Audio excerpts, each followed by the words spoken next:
let's go. Afreeca Freecs starting things off over on that blue side. And even though we've had 2 matches already in this season, I don't think we have any necessary agreement about what's going on. And for some reason, KT has a 1 next to them. Don't understand that.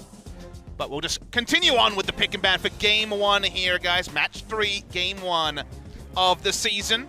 Shen will be your first ban on the blue side. Will be a flex pick. So, of course, if you haven't been following the rune changes, the solo queue trends, we'll try to update you on what's good. Hyper carries and tank supports are the bot lane story, but Shen still is powerful in the top lane as well. No Aftershock nerf just yet. So we'll see Shen as the first ban, and Kalista, one of those very strong laners, very popular in the current meta. Saw her permabanned at Worlds. Going to see plenty of bans towards her here as well in LCK Spring 2018. Yep, so still going to be maintaining that 100% ban rate coming through. Sejuani on the other side as well, going to be taken away by Afreeca, so really targeting out some of those more tanky characters here, as Ezreal will also find himself on that ban list. Where we go in the draft. Again, we saw 4 games yesterday, but Ornn and Zoe were left up at the same time to be picked for a single team on the blue side, so there's a lot of disagreements. I think the agreements will start to continue with this particular champion. The Rise, which you see, has been the final blue side ban for Afreeca. It feels like that is the most blind pickable champion for every scenario. And playing side lanes is something that the Korean players are really focused on now. So that means the Rise is taken away, and Camille, another one like Shen, who is newly a flex pick. Jungle Camille, a very big pick. Blank has been spamming it in solo queue, and Spirit was the first to play it. That is Spirit's Camille largely being bad, but Keen also most played as a player in competitive play was the Camille. I mentioned the hyper carry meta. Welcome Kog'Maw back to the meta. Right square bang in the middle. Doesn't really matter who it is. MVP and Kongnu Monster both first picking it.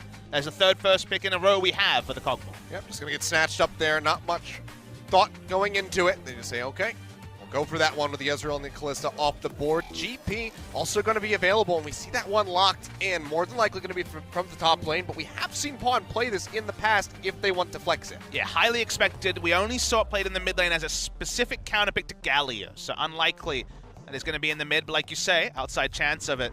Top lane Gangplank is seen as the strongest top laner, even above someone like Ornn. Ornn, you notice, is available and can be laned into the Gangplank, but it is a free lane for Gangplank. A lot of farm coming through. This duo wasn't actually put together in recent history. This feels like one of the strongest duo lanes of Kog'Maw and the Tahm Kench, which was first picked in LPL very consistently.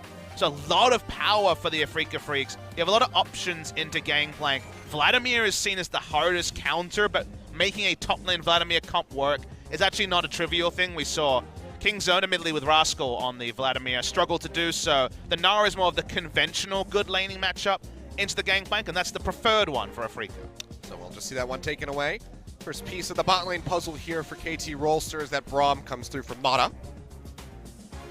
Braum is really rising in terms of the tank supports as well. No tank supports were banned. Notice that Alistair, which in a lot of other regions I think will be first pick status, has been left out, and Braum and Tahm Kench both preferred to the alley. So Braum, so Core JJ have excellent performance on it. Very good against Ornn, but unlikely to see Ornn in this game, given the Gnar and Tahm Kench already selected on the blue side. So we'll keep following the bans. When we saw Kha'Zix picked, and Kha'Zix I think is in fact the tier 1 jungler. The S tier jungler I would say is Kha'Zix. Rengar is one of the best skill matchups into it. Both Spirit and Score have played Rengar in the past. I'd say Spirit more prominently.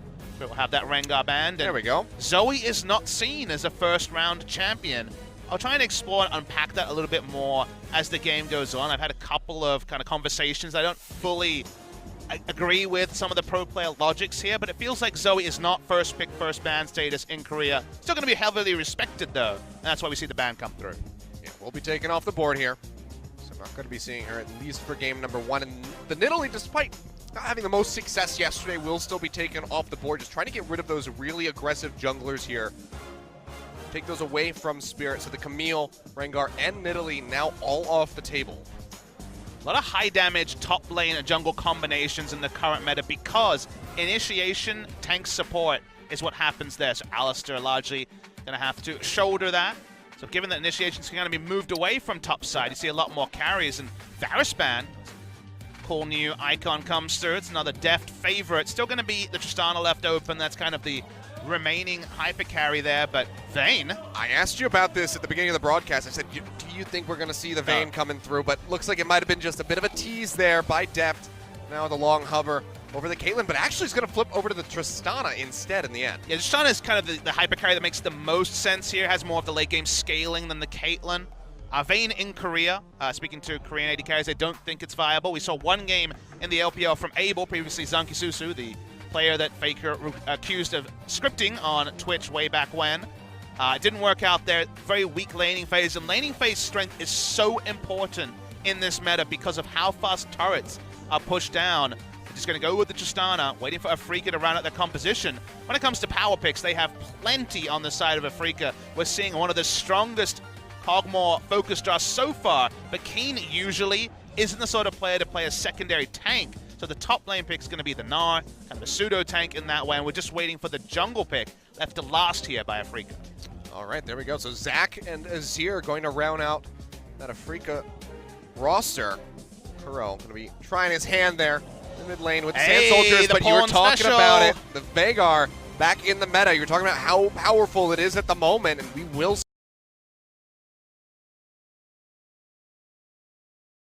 of Summoner's Rift. Korean casters to our right. It's good to be back. And it's good to be in the game finally. And the game is much changed from the last time you were casting Achilles with the introduction of runes reforged and a lot of new options and choices left open to the players. Right now on screen we don't have full rune information, but I will imagine that we will get that as the game goes on. A lot to discuss. You can see a lot of stopwatches Achilles. We got 4 on the side of KT, and then multiple here also on the side of Afreeca Freecs. Stopwatch, definitely League of Stopwatch is one of the subtitles of the season as so far it has developed. Team comp-wise, I really like what Afreeca have done.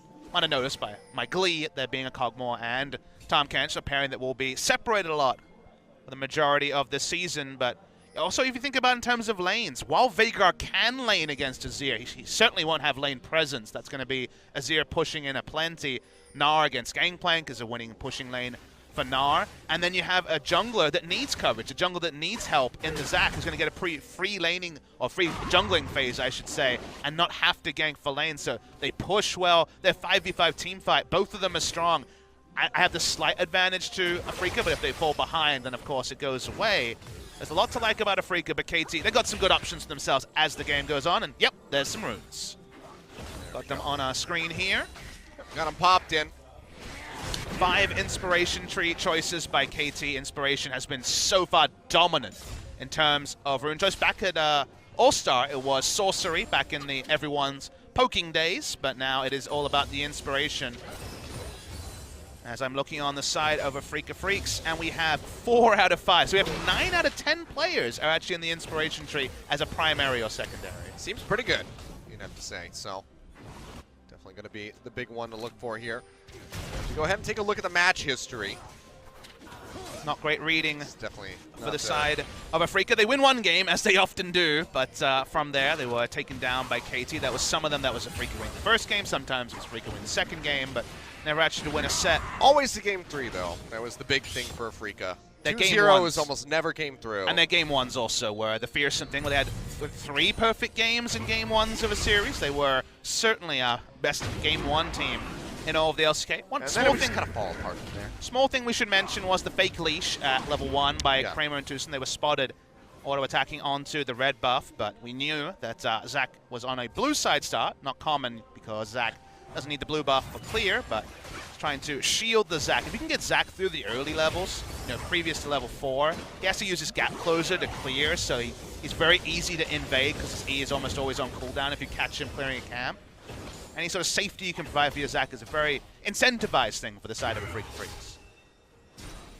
Well, doing their best at the moment. Haven't really seen any invasions come in through from that side. Score just working his way through the jungle.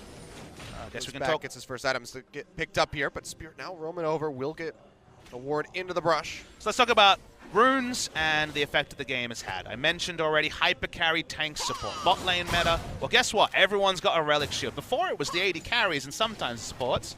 Now everyone's got one, and everyone is sharing gold. Big incentivizer is the overshield that you get for the AD carry, but also because overheal has become a core rune, and actually it's between Deft and Kramer looking through pro builds and some of the other solo queue trackers for who the first person was. When it was the Relic Shield start, that was Kramer last year, but bringing it back into the Runes Reforged meta was one of Kramer or Deft going for the overheal plus the shield that comes through from the quest on the Targon's Brace.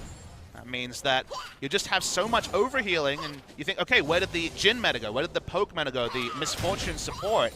Well, guess what? When people have 2 maximum HP shields, and they have so much sustain through runes, they get through the laning phase with fleet footwork as well, and they don't get poked down, Achilles. So that's why tank supports and hyper carries are preferred to what we saw at All-Star. Speaking of poke down here, you can get a bit of damage there on a Smeb. Score's waiting in the wings, and now Spirit getting ready to leap in. Elastic Slingshot drawn back, but he's going to go ahead. Think better of it. Doesn't want to leap in. Hasn't seen any of Score at all on the map. So he goes ahead and decide to play that one safe. So it seems like he'll be okay to keep farming there in the top lane with that Nard. Nearly has a level 6. We'll see that first back there for Smeb to come through. Jump in as the Zac, and the counter gank comes through from the Kha'Zix. Would have been pretty severe penalty, so now it's just going to be more clearing. That's the Gillette sponsorship in the bottom right. That's new also. The best a man can get. I'm not going to sing the song. Sell out. Someone had to say it. I mean, you know, I do happen to own one. One of the one on the right, actually. There you go. What's your review for it, Achilles? You know, it shaves my face. All right. 10 out of 10. So, you know, as Would far shave as again. as far as performing its function, it does a pretty good job. So I will say that I'm quite happy with it. I feel like the reliability to kind of follow that train of thought is on Afreeca's comp. I think in the late game it's very strong. Okay, it's a question. They're going to go ahead and push him straight back. Smeb taking quite a bit of damage. Misses the wallop. Nice sidestep from Smeb. Keeps himself safe. Keeps that flash up. Has to start chugging away that potion, however. I want to mention in this featured matchup that OGN highlighted of these 2 top lane carries, Keen is on the side of the coin that he's most known for. He's known for picking lane dominance. He's known for counter-picking his opponent. He has the counter-pick here in Game 1. This matchup will tell us a bit. He has have lane supremacy, but this is the way he usually plays, and certainly would play in solo queue. I'm excited for when we see the flip side of the coin, if we do see Smeb with the counter-pick, how Keen can do kind of on the more farm side of the coin. Not many players have the mindset of both a top lane carry and a top lane tank. I would say that Smeb straddles the line better than any other player I can remember. So to see him here. More so than Cuvée. More so, yes. Okay. I'd say it's probably really close. I mean, I'm not saying he's better than Cuvée. I'm saying when it comes to actually being able to play both styles, I'd say Cuvé's kind of 35% carry, 65% tank, whereas Smeb is more around the 50-50. Can play both just as good. That's fair. Just getting your insight. That's sure. I mean, you're also looking for those clickbait titles, like Papa Smithy thinks SKT is garbage, which I did not say. He said that they're not going to be in the top 4. I said that they're closer to 3 or 4 than 1 or 2 than they've ever been before. Turns out when you translate something into a language and then back into the previous language, things get blurred a little bit. There's going to be an awkward clip of this commentary, isn't there, Achilles? Probably. They're not going to take the explanation. That's just going to be that initial part. I mean, if you cast 5 days a week, I'm sure some creative things can be made of your commentary. That's something I'm going to have to embrace this year, is so far the farming phase, what we can embrace. Asked a lot of questions about what people were looking for, because like we've established some of the 2018 meta trends. I feel like there's something that's not talked about is that some runes have made certain champions a lot stronger than they were previously without direct balance changes. Like Veigar, for example, had this struggle where whatever summoner spells he took, there was a way to abuse them. If he took heal, well, you just teleport around and Veigar's kind of slowly waddling bot lane. If he took teleport, very gankable. Unsealed Spellbook makes certain champions, top lane carries that can take Ignite, like Kennen and Vlad, for example, but also Veigar, so much stronger because you can start picking for lane. You start with heal and no gimmick level 2 gank is likely to kill you, and then you can have the appropriate summoner for the situation, teleport or ghost, as the game goes on. And that's so much extra power that balance numbers and damage numbers, and it's going to find Spirit. Quite a bit of damage coming through. The Let's Bounce will come out, pushes him a bit closer there to Kuro. We're knocked down to half HP, but he's going to be all right. Pawn not able to react in time. So no kills going to come through, not even a pop on that passive. Spirit gonna be fine. We'll just go ahead and hand off this blue buff. Yeah, but just to finish the point, it's the sort of thing that just a rune changed the balance level of a champion pretty significantly, because now they can straddle the line. They didn't need more damage or any change to abilities. It's purely having options that means that Vlad takes Ignite and suddenly he's turret diving, or he's got the Ignite on someone turret diving him and can turn around again, but also can be a teamfight terror. So the Ignite top lane meta never went away in solo queue, but now it actually comes out in competitive play because you have the flexibility of going for the appropriate summoner for the situation. This map still not having the easiest of times here. Counter pick there for Kane doing some wonders as he finds himself 20 CS up at the moment here at the 9.5-minute mark. It's went for the Ninja Tabi to start things off, so not going to be seeing any of the lane domination items yet. The Frozen Mallet, the Black Cleaver. Still plenty of time for that to happen. Fawn has varied his build further. When he was playing in Kesper Cup, I believe it was the Hextech into the Negatron Cloak, and then eventually got a Proto Belt. He's gone for very fast GP10 here. Frostfang start, another new thing in the meta. Frostfang junglers for the AP junglers, but also Frostfang mid laners if you're going to upgrade early into the full GP10 AP item. Frost Queen's Claim. Then you can go for it. You no longer have the penalty that where killing minions doesn't allow you to pick up the stacks if you finish the full item. So he's going to still pick up the early magic resist, the early Negatron. Going to go for the GP10 just to be cashed up early. Doesn't mean also though, Achilles, if he's going for GP10, he's going for scaling. So it's more and more of an invitation for someone like Kuro to push up. But if you just let the Veigar have a farm phase and don't take turrets, don't make proactive plays around the map, you're giving Veigar a free lane, which 40-minute Veigar is very common to anyone who's played League of Legends, how powerful that can be. MVP starts coming through, so still going to be pretty low as far as this game is concerned. No real action coming through outside of Score finding Spirit for that brief moment. Just taking this one nice and slowly, and I'm sure Kuro and Pawn are both relatively happy with that. The scaling on both sides is quite crazy. But there's one little wrinkle we haven't discussed. Kuro is playing the champion. Hold the point. Hold that one, yeah. The elastic slingshot coming through there from Spirit, but he's not going to be able to get the grabs. It seems like Mata and Deft will be able to back off. So go ahead, continue on about your wrinkle.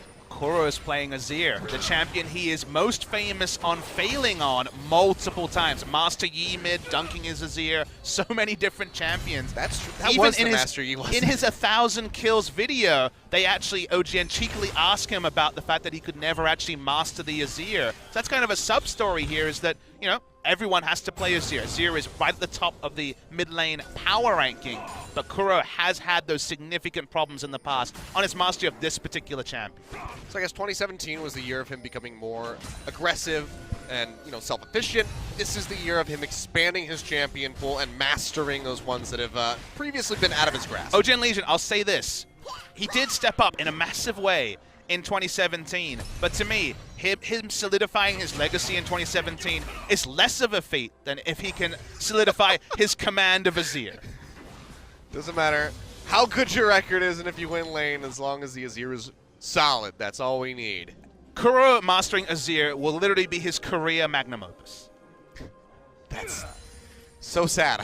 You'd probably be pretty upset if you heard you say that.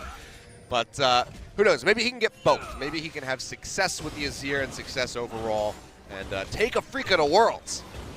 A possibility, honestly. Could have happened even last year with how good Afreeca's run was towards the end of the year. But it's a different year this year. We're still learning about power levels. Seeing SK Telecom in the next round will be very interesting. To take stock of the inaction so far in the 13 minutes here, given that we said that Afreeca had the big pushing advantage, the fact that KT have lost no structures or been able to farm is advantage KT. I like the late game power of Afreeca in teamfights, but KT are no slouches either. It's going to be the Event Horizon coming down, Score jumping straight in, stopwatch there for Kuro to try to keep himself alive. He flashes to the side, jumps over, but that is just going to be Pawn scooping up the kill. Primordial Burst to go ahead and take him out. First Blood goes over to KT. And KT taking the first blood against the script's pretty big for them. Achilles is keen to chase into Smeb, not going to find too much love there, but Score is around as well. Gets the wallop, but that's about it. Smeb's still going to be all right. Looking at first blood win rates, highest in the league last year was KT Rolster. KT Rolster's early game domination known to everyone in 2017. See that first blood win rate there. 81.3%, I believe that just said, for KT. Pretty significant. And now Score looking for that second blood to come through as he's waiting around the back. Pops the ultimate, zipping his way forward, but Keen, yep, he's got that ward in the brush, so he knows better. Keeps himself nice and safe. Now the fun thing to track would be that all Afreeca's pushing lanes won them was uninterrupted jungling for Zac. They will have Zac free farmed just back in the mid lane. Burrow yet again getting jumped on. He's got the long dash to take himself out to safety this time around. No R available for Pawn, so can't just press that to win. Will it be enough for them to have a powerful front line? Afreeca haven't taken on the early game as expected, much the same way as Vladimir and Kingzone yesterday, as we see more trading bot side. Going aggressive, they'll get the stun there onto Tucson, but still a pretty tanky Tahm Kench, getting those heals back from the Relic Shield charges, so he is going to be quite all right as things turns out. Didn't really get much damage in onto Kramer either. So just going to be a bit of a struggle here for KT to try to get ahead in this bottom lane, just given how much protection is available, innately because of the Tahm Kench for that Cogball. Back to farming. On now with enough AP to start actually pushing in the face of Azir's pretty big shift in the way that the bot lane meta works, so the mid lane meta works, I should say. No visits to the first Drake, gonna be a very late first Drake take here as the blue buff gets passed over for the second time this game. Afreeca finally starting to at least cement their defensive vision, but offensive vision for Zac and co has been kind of eluding them so far. Even with the Mountain Drake, hasn't been alluring enough to draw anyone's attention there. Just going to be waiting on that one for a bit longer until we see it taken and reveal what the second one is going to be. There's so much scaling in this game. More scaling goes without being said. Gangplank Vhagar is about the most scaling you can get out of Soul Lanes. He's got GP10 for extra scaling, and this is kind of the part where, if you're, say, Spirit, you look at the game clock and you're like, wait, this game is starting to spiral out in terms of scaling as it goes further and further on. Suddenly we see in the top lane, Keen doesn't have lane control over Gangplank like you would heavily expect and how it is in the early game. The window of the most dominance is gone for Afreeca Freecs. It's starting to equalize, and KT feel pretty happy about that. Well, jump comes through, but Score's going to hop away. We'll just bring it back in slightly, but not nearly close enough for anyone else to get on top of him, and Kramer not really going to be offering up any CC, so Kha'Zix will just go ahead and be able to walk away for free. Doesn't even have to use the flash. More inaction means more time for scaling. Afreeca Freecs, they still have great one-item power spikes. Azir has his naturals too. The Ginsu Rage Blade with no interruptions in the bot side, but if you just keep laning Achilles, early power doesn't matter if the early game is just farming. You know, I would actually really like to see the gold figures right now between Smeb and Keen in particular, because he's got the Klepto, he's got the Parlay coming through, so there's a lot of secret farming that's going on here for Smeb that's allowed him to get that Trinity Force completed already. So, you know, might actually find himself in an advantage over Keen, who is now getting jumped on. Score coming around the side. Gets stunned. Stun, that's going to be the Let's Bounce. Route ready to come through, but no, actually doesn't even need it, just the Elastic Slingshot. He's trying to preempt there for Spirit, but doesn't even need it. They just pop him and Score. Going a bit too aggressive, gets left on, and he goes down. The timing wasn't great there. The rest of his team was rotating, but Score kind of had a rush of blood to the head, went very early. They may still pick up the first break, the first turret of the game when the next minion wave comes in. But actually, I see Keen back. He might just teleport bot side and try to equalize. The race for the first turret is on right now. No, he's going to be coming right back up here to the top lane. Seems like he thinks he can defend this. Push coming through for Kramer and Tucson. Wave coming through as well. See that Cannonball Barrage just get thrown down to the bottom side. Spirit yet again. Gonna be jumping in. Elastic Slingshot comes through, looking for the grab. Gets the pull there on the bottom. Can't quite bring him back in. Let's bounce. Not gonna be catching anything. Alive for the moment with Smeb is on the back side here with Pawn. Kuro's coming in. Emperor's Divide comes through, pushes them out, and Smeb gets forced to use the flash, but now he's getting jumped on. The Sand Soldiers just chipping away at him.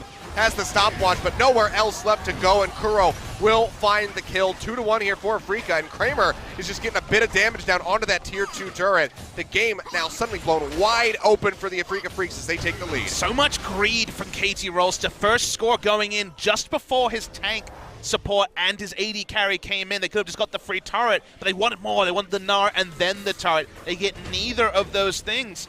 Kramer doesn't have to move. He just sits bot lane, stacks up his Ginsu Rage Blade, and powers down first brick. And now it's going to take extra minutes for Deft, who will, you imagine, eventually pick up this turret. I do see the Abyssal Voyage being used to gap close Kramer closer. Deft's backing. There's going to be no turret here. And even though KT made the first rotation, we're in position to get a lead. They mismanage it horribly. An advantage of Freecs. Yep. Putting Kuro a bit further ahead here. It's already been doing a decent job keeping his head above the water as far as the CS is concerned, but now has that kill under his belt. Natural's Tooth completed. See where he wants to go from there. Leandri's is something that's been quite big for the Azir as of late. Won't be too shocking to see that one come through, but you see Kramer just firing away, getting a couple hits there on the Deft. They're just chunking him down, and suddenly he's at half HP. This is what happens when you start getting the second attack speed item, soon to be the Wit's End, onto the Kog'Maw, as the Kog'Maw laning phase gets crazy. Because Keen used Teleport, Mountain Drake should be a pretty free objective for KT. Not the one they wanted, but one they could look towards. Seems like they're going to pile people into mid lane, get deep vision, and then consider between mid lane turret dive there, and the Mountain Drake. But no priority on Drake so far by KT. Multiple wards still in that Dragon Pit, though, for Afreeca. So if KT wants to go for it, spot that one out. Siege onto the top. Tier 1 turret getting ready to come through, but the wave clear is still going to be quite strong from the side of KT. So Kramer just has to go ahead, peel back, wait for the next minion wave to come through. But he finds himself at a very nice advantage here, 220 to 192 CS over Deft. Spent more time in lane. Deft had to walk all the way to top side, and they botched the play, so he was sharing CS while everyone was trying to push. I said that, but Kramer just missed like 3 CS in a row. You know, he'll be fine with that if he can just take this turret, which so far so good. Trying to fire away. There from Mata, not going to connect, and he's getting quite a bit of damage in. Mata does have the Glacial Fissure available by the look of things, but it seems like they're just going to go ahead, peel back, and surrender this. So second turret of the game, yet again going over to the Afreeca Freecs. Keen now getting jumped on. He has this Mega Gnar for a little bit longer.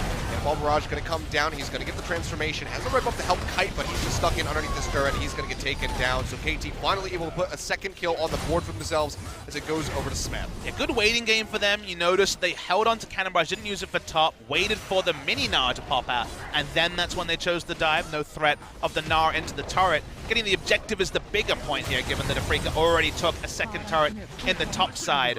It does feel like the objective trades largely have been going the way of Afreeca, but that was the first feel-good moment after the inactivity that favored KT was kind of completely handed over when they misplayed around top side. KT's keeping it within 2,000 gold at the moment, so not a terrible spot to be in. Now Drake getting ready to come through, but that's going to be Abyssal Voyage there from Tucson and Kramer. Spirit and Kuro coming in from the top. Score's going to jump away with a flash in, and Spirit's going to find him. He goes down. Now Smeb, nowhere to run, nowhere to go. He's going to get taken out as Kramer finds himself the kill and the red buff on the Kog'Maw. And just like that, Afreeca yet again advancing several steps forward. Deft looks like he will be able to take down that tier 1 turret in the top lane, but that's about it. Everyone face checks the event horizon there and gets slowed, but that is all as slow. They're going to do this. Yes, they are. Yeah, I mean, the jungler and the top laner are dead. 20 seconds is a long time till the teleport's up. I don't know if Pawn can salvage. This is difficult for KT. It's only been up for a couple minutes here, Pawn. Can he get the magic W? Throws it in. Not going to be able to connect, and that's going to be the Baron going over 22 minutes to the Afreeca Freecs, who are now starting to run away with this game. I was just singing KT phrases, keeping things close, and just like that, it has all unraveled. I mean, this early in the season, when it comes to scale, when it comes to team comp, there's so many things to consider. Because the control ward was down, Kramer and Tucson made the educated opinion that it was going to be them on Drake. This was great play by Spirit in particular. Got the first Q and then flashed into the second. Kuro confirming the second kill as well. And we wondered, would it be enough for Afreeca against double scaling solo lanes to just have Zac get his levels for free? Plays like that, the power of Zac, if we don't see deep wards from KT. We saw it yesterday from Raze, we're seeing it today from Spirit, disrespecting the immense initiation of Zac at your own peril. Well, now, just a shift over here into the mid lane for the Afreeca Freecs spot lane. Kramer and Tucson posturing up, looking to knock down that final tier 1 turret when they can. They have these Baron-empowered minions, and just given the items that Deft has at the moment, it will take them a little bit to try to bust through these Baron-empowered minions. Still take that much longer. 2 items completed for him with the Infinity Edge and the Static Shiv. Has another Zeal waiting in the inventory. It just doesn't have that hard-hitting power that you want to see from a Tristana at the moment. Still coming together, like you say. The double seal items completion is when things start to ratchet another level, but enough armor onto Spirit, Keen, and Tucson, there wouldn't be that much to talk about. Even in that regard, till the last Whisper is complete, so a lot of items. Expensive build, and look at the gold lead here. It's actually 1,400 gold lead for Kramer, largely through objectives and also some kills. Speaking of objectives, mid lane turret. Yep, turret gonna go ahead and get knocked down. Don't even need the room to help them take that one out. Just get chunked out. That's 3 turrets now over to the side of Afreeca, who just continue to press the advantage. They still have Baron buff for a considerable amount of time. It's about halfway expired at the moment. Working their way in towards those tier 2 turrets will be a bit more difficult. They already have the bottom side weakened up, but if they can find themselves in that position, that's going to be a little bit challenging to set up for themselves, so might just have to be happy with breaking all of the outer turrets. I mean, it's a start, right? They can start cementing their vision. Their defensive vision can now be at the river, and they can start pushing vision further. Anywhere that can have multiple control wards around an objective like Baron, and Zach can load up and go in at the time of his choosing without being seen. Things look good. This side of Freecs, and the crazy thing for KT fans is they were honestly, with their scaling, in a great spot until Score got too excited, wanted to go for a turret dive before his team was ready. You think about the setup around top lane outer turret, 4 of them show up, they cannon barrage the minion wave down bot, you get the first turret, you get another nice little lead. They got too excited diving in, and then from there, the cascading effect has been the past 6-7 minutes of the game, where Freeca has had full control. A little bit left on that Baron here at the moment.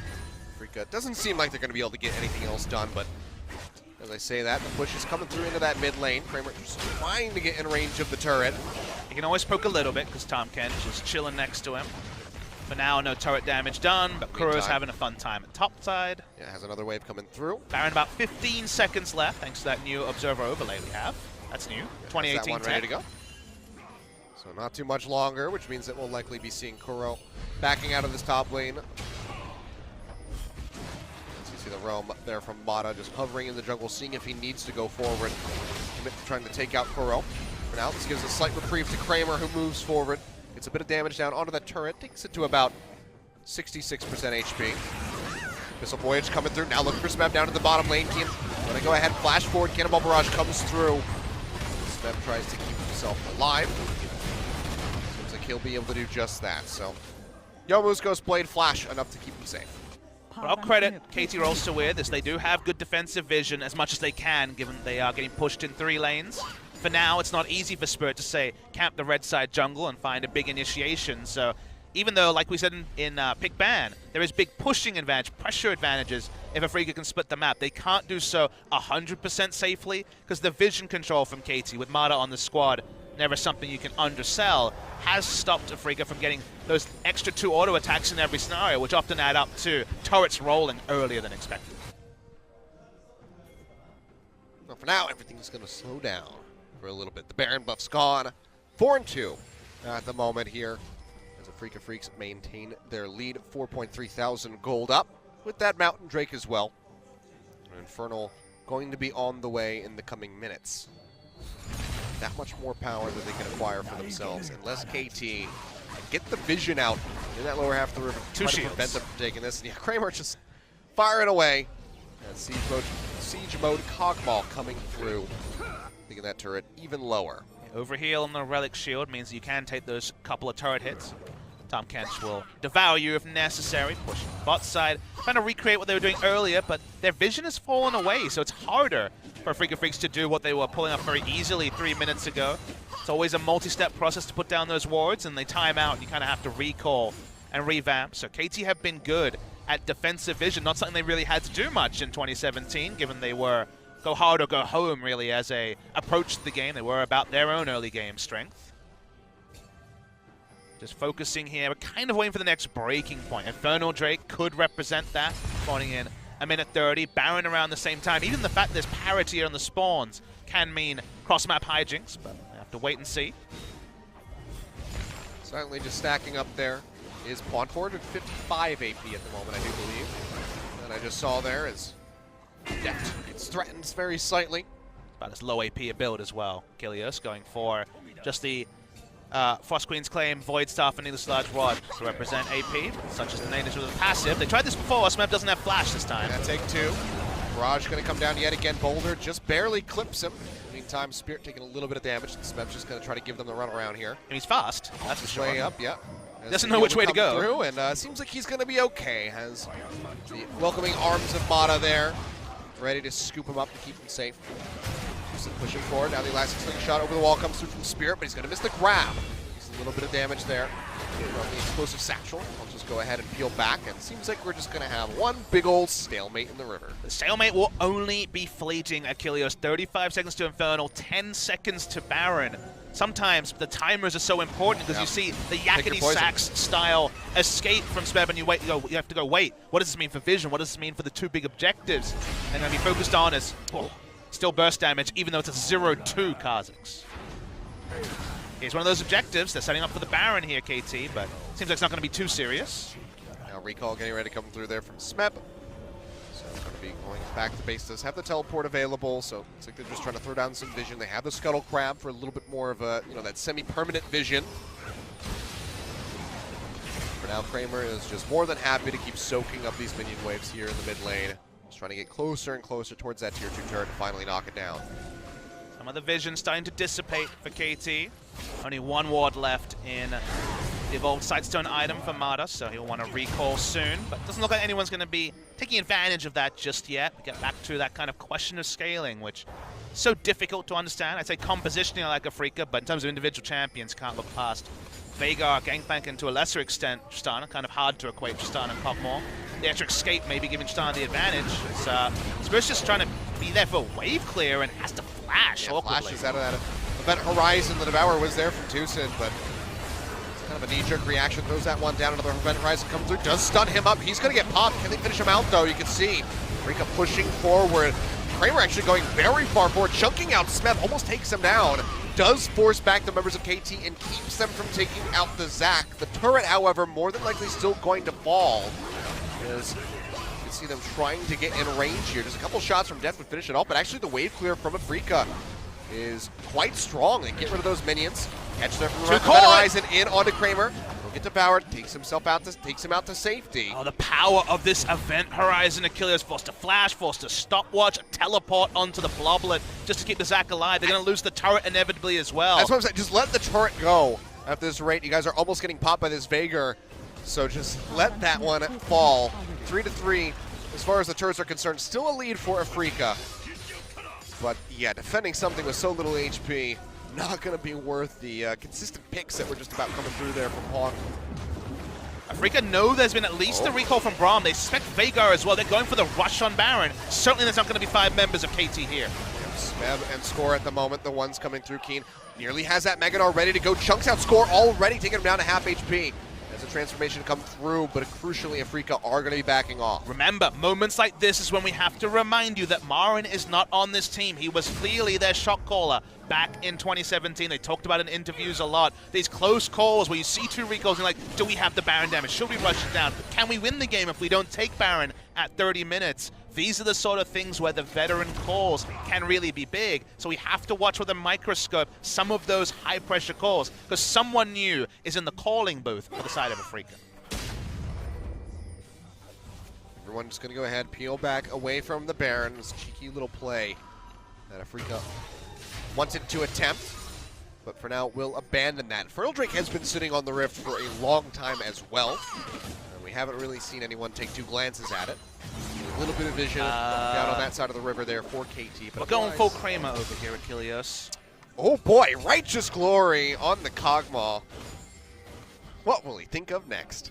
I mean, really the only use here, remember you can only get the movement speed going forward. So this is for getting more W hits. I mean, we saw him front-lining to defend the mid-turret, so it seems like he is perfectly happy with just charging down anybody on the side. Worth noting that it's one of those situations where you have to sit back and think what else does it give you, which is health, mana, and armor, which are all relevant stats, but it is the active I think may be deprioritized here, but I guess if you see the event horizon down from Veigar, you can start popping the damage, that's for sure. I'm going in! But yeah, I don't know about this one. We'll see how it's going to play out. Kramer has always been somebody who goes for very bizarre builds. Yes. You know, even You during his told me time stories of your Yeah. LMS casting with his Wits End Lucian. Yes. Wits End Lucian, That Black one- Cleaver Ezreal. And, you know, some of them get thrown out. Others, like the Relic Shield, you know, shape a meta. So you have to say that he has a decent hit record on some of them. I'm going to have to wait for some unpacking on the Righteous Glory. I'm going to wait to see the first use of it. Yeah, I need to be made a believer of this one. For now, it's just bizarre. I won't call it bad or stupid. I'll just say it's bizarre. Spirit hit with Event Horizon, one And rotation again, of now the spells. stun coming through from the Braum. He gets chunked out. Another Devour there for Tucson, having to take him out to safety. See Kramer starting to push forward. He's looking for that damage, but doesn't really find much of it.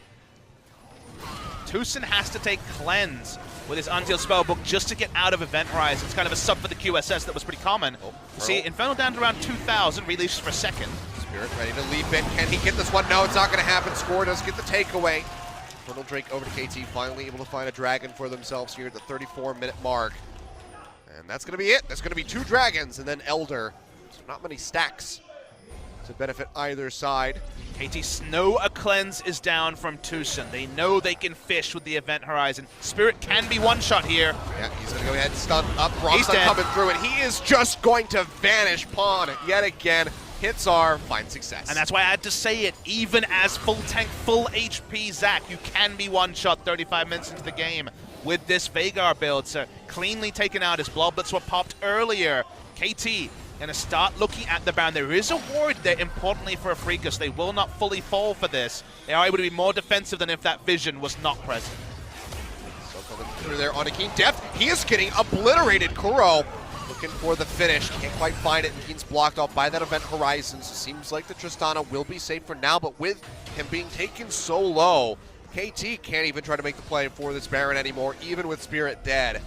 So everybody gonna have to go their separate ways yet again, just continuing this dance back and forth up and down the river. And I'm sure some people are thinking back to expectations when I was talking about how I loved Afreeca's 5v5 comps. Notice that when we're seeing KT get these leads, it's not 5v5 Achilles, it's getting vision control, the Martyr special, and then killing one person instantly. That is something that undeniably a late game Veigar comp can do. They are not interested in fighting in areas like you see the ARAM style in the middle of mid lane. They are playing around vision because they know that is their way to actually get single picks. And if you can kill anyone guaranteed 5v4, then those objectives can come through. Yeah.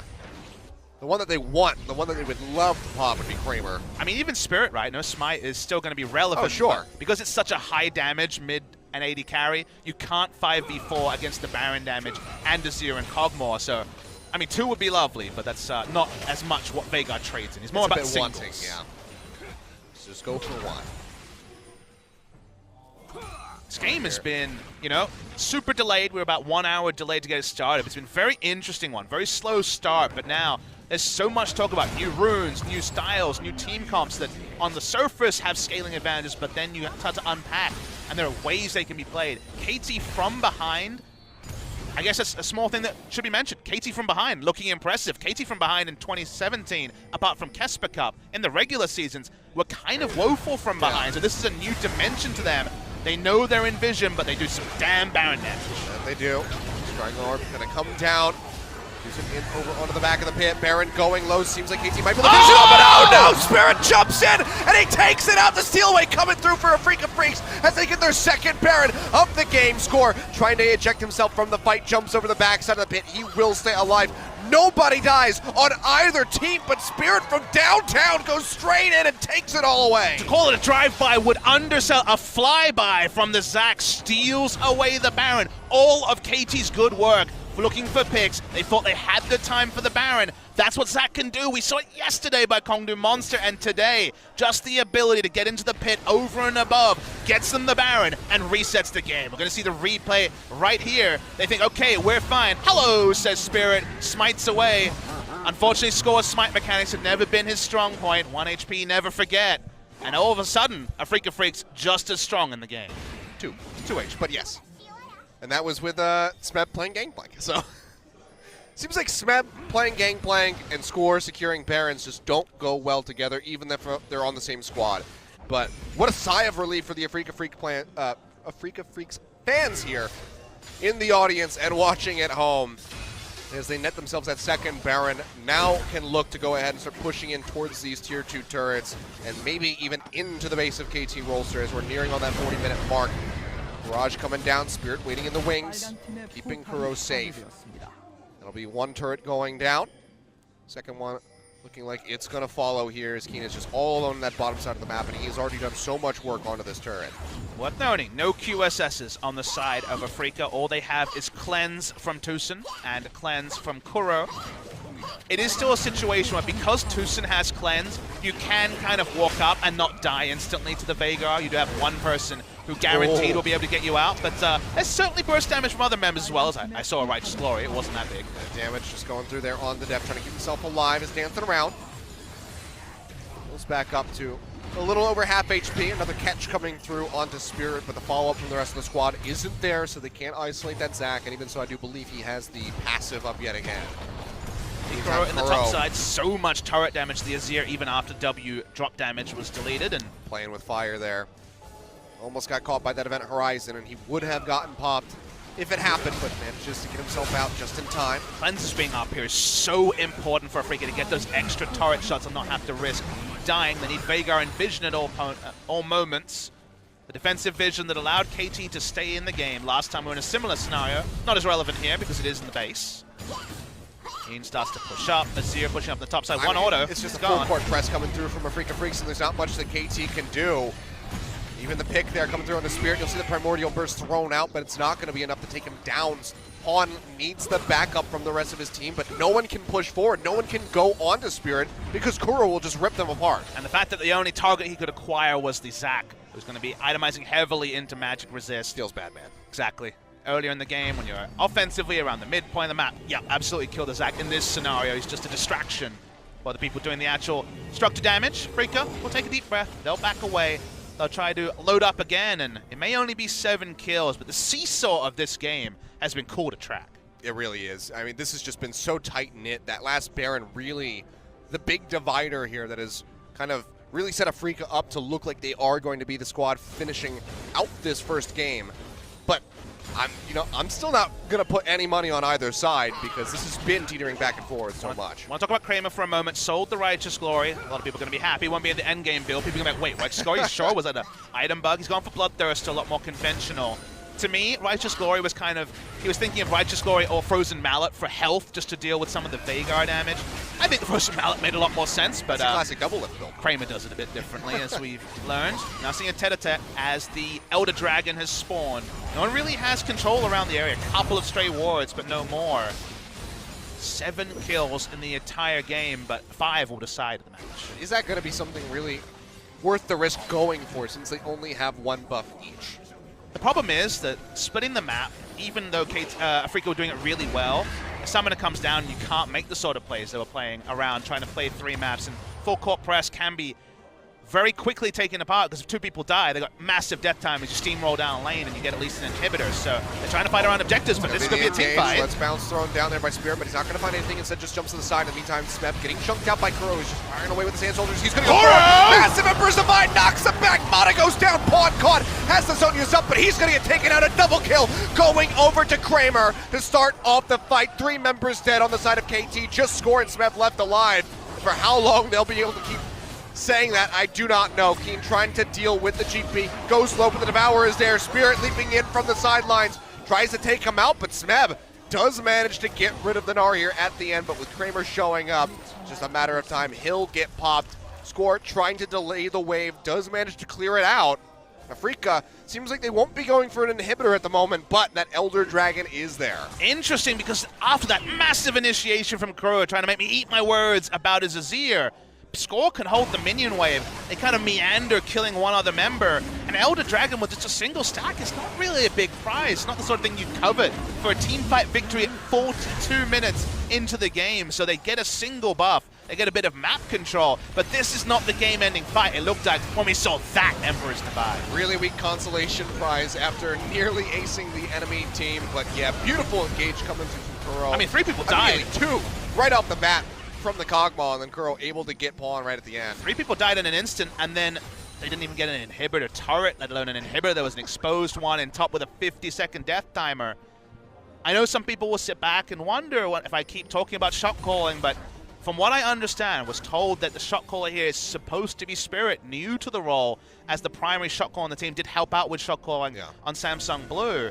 It wasn't even somebody that we saw on this roster 100% of the time. Exactly. Mowgli was playing some games, not as much in summer, but certainly in spring season. But still, you know, that shot is calling going to be is a always very new shot thing. calling is always a weird thing where, you know, people say, oh, like, what does it really mean? Like, some people say this is the shot caller, then a month later they say actually it was me. Like, shot calling is an intangible, but the players have gone on record saying Marin made all the late game calls. So this is a different scenario for Afreeca. The teamfight execution, beautiful, one of the best. We'll see a highlight reel clip for sure. But because they get nothing out of it, with 50-second death timers at 41 minutes, you do start to put the thinking emoji hat on and wonder. Well, KT straight back into this mid lane. Now find themselves down 10,000 gold at the 44-minute mark. Baron, yet again, is back up. If left alone for even a few seconds, Afreeca will absolutely destroy that objective. Have to be incredibly careful, does KT. Make sure that they have vision. Make sure that that is not getting snuck away by, you know, an abyssal voyage from the Tahm Kench and the Cogmall, because they could duo it at this point. I mean, at this point, you got to say, KT got wiped, and then they actually have ward supremacy on the map, so that doesn't usually happen. Afreeca running onto it. They have a pretty damn good idea of what's going on. They saw Spirit jump into the There's nothing they can do. Pod's going to try for it, but actually, you know, was decently close considering that it was Kuro who was able to take it away. But that's also, take into account, it would have been suicide to jump in there against this team and try to steal a Baron. Multiple people would have died. They could not win a team fight in that area. As KT, we mentioned, they don't want to take 5v5, let's run at each other and see what happens fights. So at 45 minutes with unlimited scaling on Veigar and Gangplank, losing members there might lose you the game just because you can't defend 5v4. So while some people will say, why weren't they there? Fully committing to trying to stop that Baron would have been the death of KT. Yeah. And yet, we sit back, take another deep breath, still only 12 kills in 45 minutes. The Elder Dragon really not leading to too much. KT getting wards down the map. Will we see the fight that we've been assigned? Kuro will wonder how his miraculous engage hasn't won the game. For the side, Afreeca is up. Spirit, tries to leap out of there, but he is just going to get popped. He done. There's nothing that Afreeca can do to try to keep him alive. Actually, no. Is this the right move? The TP is there. Looks like he'll be fine for the moment. Keep coming through. Kramer flashing Kramer! forward, just looking to melt down Pawn. Cannonball Barrage coming Spirit's through, back but in. it's not going to deter them at all. That is going to be Pawn going down. Smeb taken down on the sidelines, and Kuro finishing off score. 3 members dead on the side of KT and Afreeca. They might just look for the victory right here. They can go through the top. Azir is already there. They want to finish the game. Only wave clears of Tristana. Not going to be enough, you'd have to imagine. Going low, but he is still going to be okay. Sitting in that Mega Gnar form, and you can see even with the Unbreakable there, Mata taking so much damage from Kramer, has to show so much respect, and there's just nothing really that they can do. If he turns his attention onto them, they are gone in a matter of seconds, much like the base is right here. It took a while, Papa Smithy, 46.5 minutes in the game.